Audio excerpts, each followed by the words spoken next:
મજરા ગામે બે જૂથ વચ્ચે બબાલ,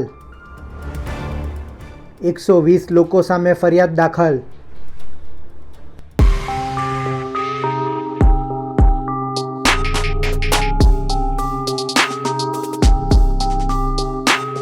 સાબરકાંઠાના પ્રાંતિજ તાલુકાના મજરા ગામે ગઈકાલે રાત્રે બે જૂથ વચ્ચે હિંસક અથડામણનો બનાવ સામે આવ્યો છે.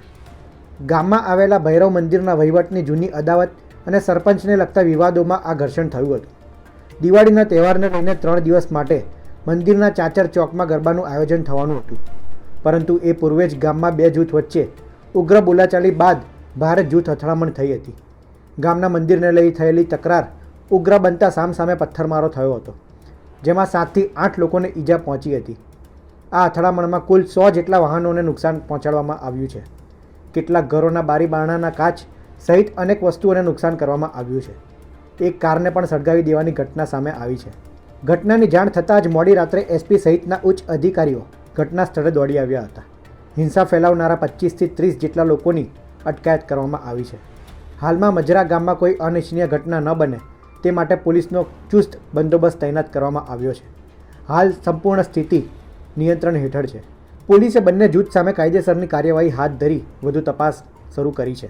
સાબરકાંઠા જિલ્લાના પ્રાંતિજ પોલીસ સ્ટેશનના મજરા ગામમાં ગઈકાલ રાતના 10:30 આસપાસ બે જૂથો વચ્ચે અથડામણનો બનાવ બનેલ છે, જેમાં પોલીસ સ્ટેશન ખાતે FIR રજીસ્ટર્ડ કરવામાં આવેલ છે. FIRમાં ઈજા, વ્યથા, મહાવ્યથા, હુલ્લડ, ગેરકાયદેસર મંડળી વગેરે અંતર્ગત ગુનો રજીસ્ટર કરવામાં આવેલ છે. તેમાં 60 વ્યક્તિઓના નામજોગ ફરિયાદ છે તથા તેમની સાથે એટલે ટોટલ કુલ 110 થી 120 વ્યક્તિઓ વિરુદ્ધ ફરિયાદ દાખલ કરવામાં આવેલ છે.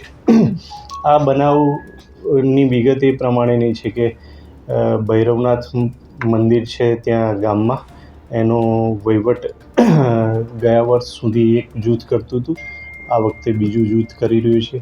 અગાઉ થોડા વર્ષો પહેલાં એક જૂથની દીકરીના લગ્ન અન્ય જૂથની વ્યક્તિ સાથે થયેલા છે. આ જૂની અદાવત બાબતે આ બનાવ બનવા પામેલ છે. હાલ પોલીસ બંદોબસ્ત ગામમાં ચાલુ છે અને સંપૂર્ણ શાંતિ છે. બનાવમાં આશરે 10 થી વધુ વ્યક્તિઓને ઈજા થયેલી છે તથા 20 થી વધુ દ્વિચક્રી વાહનો તથા 10 થી વધુ 4-વ્હીલર વાહનોને નુકસાન કરવામાં આવેલું છે. ઇકો ગાડી હતી એની આગચંપી કરવામાં આવેલી છે. હાલમાં સંપૂર્ણ શાંતિ છે. આ ઉપરાંત ઘરોના બારી બારણા છૂટા પથ્થરો મારી તોડી નાખવામાં આવેલ છે. હાલ સુધી 20 થી વધુ વ્યક્તિઓને રાઉન્ડ અપ કરવામાં આવેલી છે. તપાસ હાલ ચાલુ છે. દરેકનું શું રોલ હશે એ પ્રમાણે કાર્યવાહી કરવામાં આવશે. પોલીસ અધિક્ષકે જણાવ્યું કે હિંસા બે જૂથ વચ્ચે લાંબા સમયથી ચાલી આવતી દુશ્મનાવટને કારણે થઈ હતી. કાયદો અને વ્યવસ્થા જાળવવા માટે વિસ્તારમાં ભારે પોલીસ દળ તૈનાત કરવામાં આવ્યું છે.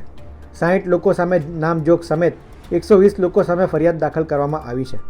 સમગ્ર મામલે પોલીસ સઘન કરી રહી છે. સાબરકાંઠાથી સંવાદદાતા હસમુખ પટેલનો રિપોર્ટ, ગુજરાત તક.